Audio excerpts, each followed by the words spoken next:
warahmatullahi wabarakatuh. Perkenalkan, kami dari kelompok 3, saya Nilna Salsabila Marta, teman saya Lailatul Faizah Anggraini dan Juhairia akan mempresentasikan tentang faktor yang mempengaruhi perkembangan peserta didik. Presentasi ini bertujuan untuk memenuhi tugas yang diberikan oleh Ibu Farah Dianita Rahman selaku dosen pengampu mata kuliah perkembangan peserta didik.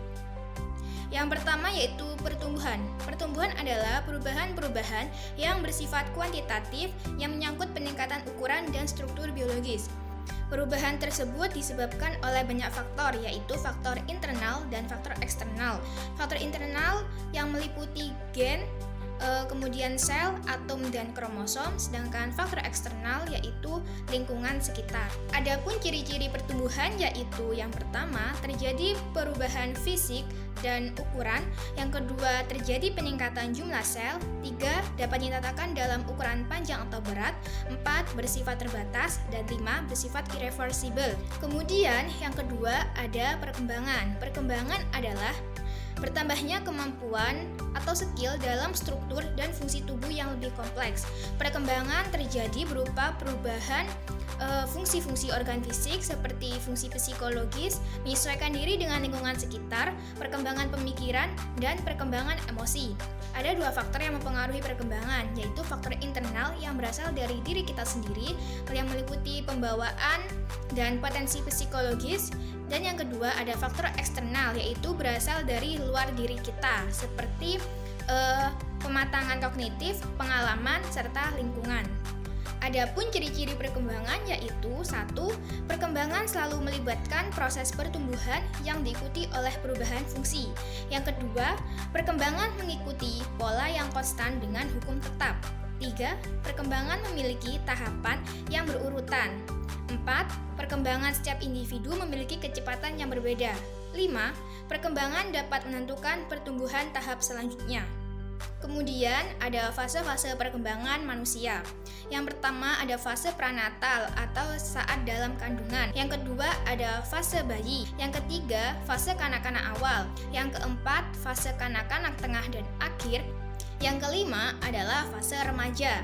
Yang keenam ada fase dewasa. Fase dewasa dibagi menjadi 3, yaitu fase dewasa awal usia 18-35 tahun, dewasa madya usia 35-60 tahun, dan dewasa akhir usia 60 tahun hingga orang tersebut meninggal dunia. Kemudian ada aspek-aspek perkembangan.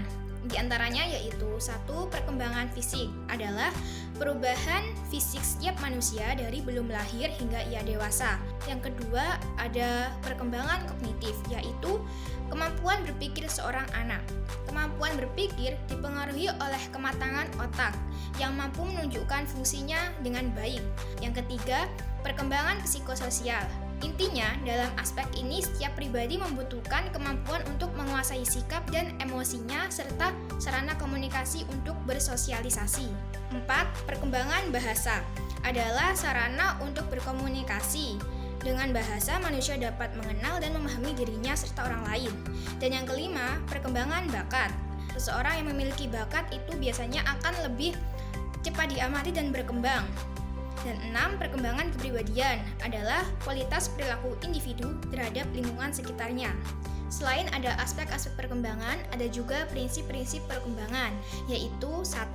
Perkembangan mengikuti pola-pola tertentu, contohnya anak bisa merangkak sebelum bisa berjalan. Yang kedua, perkembangan berlangsung dari kemampuan yang umum ke kemampuan yang lebih khusus. Yang ketiga, perkembangan fungsi-fungsi jasmania dan fungsi-fungsi rohania berlangsung dalam satu kesatuan yang menyeluruh. Yang keempat, perkembangan seorang individu, baik keseluruhan maupun setiap aspeknya, kelangsungannya tidak konstan, melainkan berirama. Kemudian yang kelima, setiap individu memiliki tingkat perkembangan yang berbeda-beda. Dan yang terakhir, antara aspek perkembangan dengan aspek perkembangan yang lain saling berkaitan atau saling berkolerasi secara bermakna. Ini saya akan menjelaskan tentang konsep kematangan. Kematangan terjadi karena adanya perubahan baik dari kualitas maupun kuantitas dalam tubuh individu yang dapat dilihat melalui pertumbuhan dan perkembangan, sehingga Kematangan adalah kematangan potensi fisik dan potensi mental psikologis yang telah dicapai dalam suatu tahap pertumbuhan atau perkembangan. Tugas-tugas perkembangan yang dikemukakan oleh Hafigours dikaitkan dengan fungsi belajar. Hafigours dalam Sarlito tahun 1956 mengemukakan 10 jenis tugas perkembangan remaja, yaitu 1. Mencapai hubungan dengan teman lawan jenisnya secara lebih memuaskan dan matang. 2. Mencapai perasaan seks dewasa yang diterima secara sosial. 3. Menerima keadaan badannya dan menggunakan secara efektif. 4. Mencapai kebebasan emosional dari orang dewasa. 5. Mencapai kebebasan ekonomi. 6. Memilih dan menyiapkan suatu pekerjaan. 7. Menyiapkan perkawinan dan lengkap kehidupan berkeluarga. 8. Mengembangkan keterampilan dan konsep intelektual yang perlu bagi warga negara yang kompeten. 9. Menginginkan dan mencapai tingkah laku yang bertanggung jawab secara sosial. 10. Menggapai suatu perangkat nilai yang digunakan sebagai pedoman tingkah laku.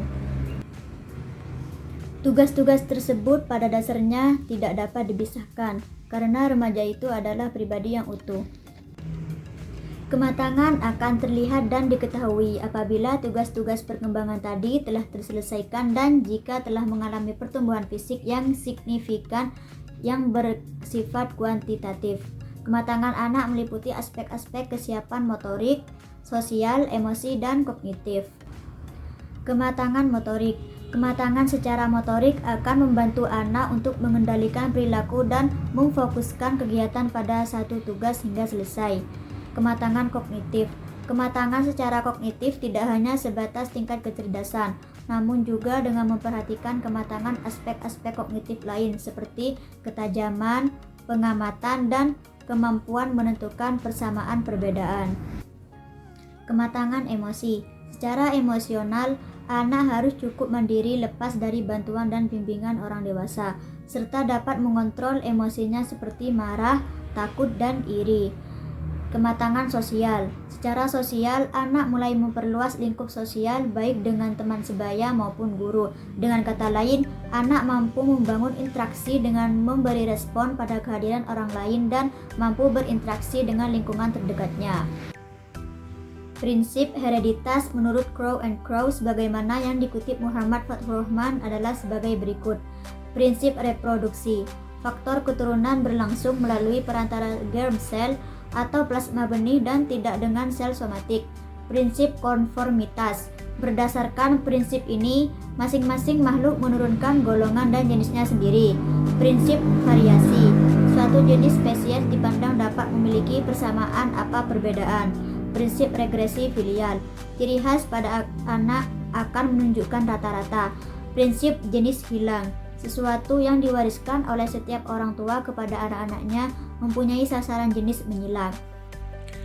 Dalam perspektif hereditas, perkembangan seorang anak sangat dipengaruhi oleh hal-hal berikut. 1. Bentuk tubuh, 2. Warna kulit, 3. Sifat, 4. Intelijensi atau IQ, 5. Bakat, 6. Penyakit, dan 7. Mentalitas, dan 8. Emosi. Selanjutnya, pengaruh lingkungan dan sosial yang mempengaruhi perkembangan peserta didik. Lingkungan dapat diartikan sebagai berbagai peristiwa, situasi, dan kondisi di luar individu yang secara langsung maupun tidak langsung mempengaruhi tumbuh kembang anak atau perkembangan individu. Lingkungan ini terdiri atas lingkungan fisik dan lingkungan sosial. Lingkungan fisik ini disebut juga sebagai lingkungan alam. Lingkungan sosial biasanya dibedakan atas 1. Lingkungan sosial primer dan 2. Lingkungan sosial sekunder. Lingkungan tumbuh kembang anak dapat berupa lingkungan keluarga, lingkungan sekolah, dan lingkungan kelompok teman sebaya. 1. Lingkungan keluarga. Orang tua memiliki peran yang istimewa tentang diri seorang anak. Ada 4 pola pengasuhan orang tua yang berpengaruh pada anak. 1. Pengasuhan autoritatif, 2. Pola pengasuhan otoriter, 3. Pola pengasuhan pemanja atau penyabar, dan 4. Pola pengasuhan penelantar. Lingkungan keluarga memiliki peranan yang sangat penting dalam upaya mengembangkan pribadi anak.